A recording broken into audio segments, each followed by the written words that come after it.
আসসালামু আলাইকুম। আজকে একটা ঈদ ভাব আসছে না শরীরে, কেমন যেন একটা পুনপুন্না ফিলিংস আসছে।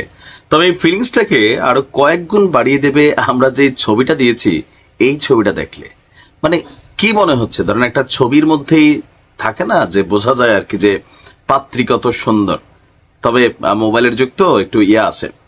আপনারা যেই জিনিসটা দেখছেন এটা হচ্ছে সিজিল 2 নামক গতকালকে আমাদের ইরান থেকে ইসরায়েলের আকাশে ওই যে কিরকম ঘুইরা সাপের মতন ফনা পাকাইয়া মাথাটা চোক্কা হয়ে যে দৃশ্য সারা পৃথিবীতে ভাইরাল, এটা হচ্ছে সেই সিজিল 2 এর একটা আউটলুকিং সামনে আসছে। দর্শক, শুধুমাত্র সিজিল 2 এর এই আউটলুকিং না, এরকম বা এর থেকে আরো ভয়ানক ধরনের ক্ষেপণাস্ত্র যথেষ্ট মজুদ আছে ইরানের কাছে। আপনি গেল 2-3 দিনের নিউজটা যদি দেখেন, ইসরায়েলের হামলার তুলনায় ইরান কত গুণ বেশি মারতেছে। ইসরায়েলও মারতেছে, আমরা ওই খবরগুলো একটু কম দিচ্ছি, কারণ পশ্চিমা গণমাধ্যমগুলো ওই ইসরায়েলেরটা বেশি দেয়, ইরানেরটা কম দেয়। আমরা ইরানেরটা বেশি দিই, ইসরায়েলেরটা কম দিই।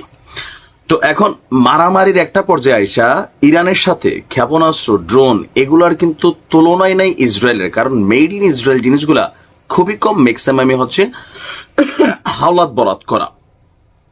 গতকালকে রাতে এবং গতকালকে যেই মিসাইলগুলো ব্যবহার করেছে, আত্মঘাতী ড্রোনগুলো ব্যবহার করেছে, এই জিনিসগুলো ইরানের জন্য নতুন।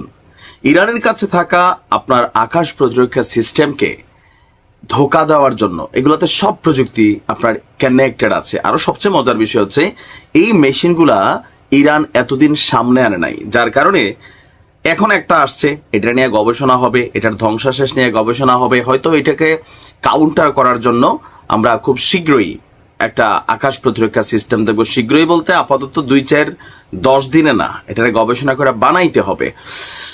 আপনার ইরান বলছে যে ইসরায়েলের কয়েক স্তর বিশিষ্ট আকাশ প্রতিরক্ষা ব্যবস্থা ভেদ করে এসব ক্ষেপণাস্ত্রের বেশিরভাগই রাজধানী তেল আবিব সহ বিভিন্ন গুরুত্বপূর্ণ স্থাপনায় আঘাত এনেছে।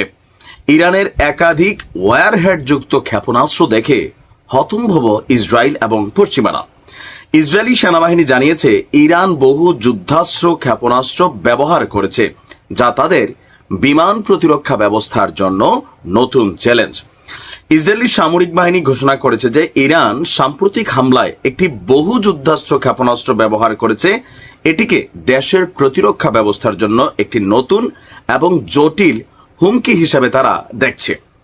দুটি নিরাপত্তা সূত্রের বরাত দিয়ে ইসরায়েলের আর্মি রেডিও বলছে, গুশদান এলাকা লক্ষ্য করে নিক্ষেপ করা ইরানি ক্ষেপণাস্ত্রটি বেশ কয়েকটি ছোট সাব ক্ষেপণাস্ত্রের সমন্বয়ে গঠিত ছিল। আঘাতের পর ক্ষেপণাস্ত্রটি খণ্ডিত হয়ে অঞ্চল জুড়ে একাধিক স্থানে আঘাত আনে। মানে ইরান যে মারলে ইসরায়েল আকাশ প্রতিরক্ষা ব্যবস্থা ব্যবহার করবে, এটা কি ইরান জানে না? তো করছে কি, ইরানের আকাশ প্রতিরক্ষা বা আয়রন ডোম থেকে যে ক্ষেপণাস্ত্রটি উড়া যায়, গিয়া যখন এটারে হিট করে, এটা ভাই 8 টুকরা হইয়া যায়। 8 টুকরা মানে ভাঙ্গা ভুঙ্গা 8 টুকরা না, এটাতে টাচ করার সাথে সাথে তারা 8টা টিমে বিভক্ত হইয়া, অক্টোপাস বলছিলাম ওই দিন, ককটেল, তো এরকম 8 টুকরা, কোনোটা 6 টুকরা, কোনোটা 4 টুকরা হইয়া চারদিকে ছড়িয়ে পড়ে। কোথায়? ইসলির জমিনে। তারপর ধুমধাম ভুম ভাম পরিস্থিতিটা তৈরি হয়। এখন ইসরায়েল বলছে যে এই মুহূর্তে তারা তাদের পশ্চিমা মিত্রদের কাছে এই জটিল সমীকরণের সহজ সমাধান চাচ্ছেন, কিন্তু এটাই কি ইসরায়েলের মানে ইরানের সবচেয়ে জটিল মেশিনারিজ? না। গতকালকে নিউজটা দিয়েছিলাম যে আমেরিকার সাথে যদি লড়তে হয় ইরানকে অনেক দূর যেতে হবে। তো সেই দূর যাওয়ার জন্য সাহস আছে কিনা? ট্রাম্প যখন বলছিল যে আমি অপেক্ষা করতেছি, আমার সাথে কথা বলতে হলে ইরানকে কি করতে হবে, আমরা জানি ইরান নিঃশর্ত চুক্তি করতে হবে। ইরান কি বলছে? পবিত্র হায়দারের নামে যুদ্ধ ঘোষণা করলাম, এখন থেকে পূর্ণাঙ্গ যুদ্ধ শুরু বইলা খামেনি সাহেব যে বক্তব্য দিল, এর পরদিন থেকে ঠোলামালা ক্ষেপণাস্ত্রের বদলি জাস্ট একটু ট্রেইলার দেখাইছে, এতেই ইসরায়েলের অবস্থা। গেল 3 দিনে ইরানের সামনে কোনোভাবেই টিকতে পারছে না। ইরান যেটা দাবি করছে ঘটনা সত্য, যে ইসরায়েলের আকাশ বেসিক্যালি ইরানের নিয়ন্ত্রণ বলতে ওইটা বোঝানো হয়েছে যে চাইলেই ফিক্কা মারা যায়। এখন আরো এরকম বহুত কিছু আসবে ইনশাল্লাহ। ভালো থাকো।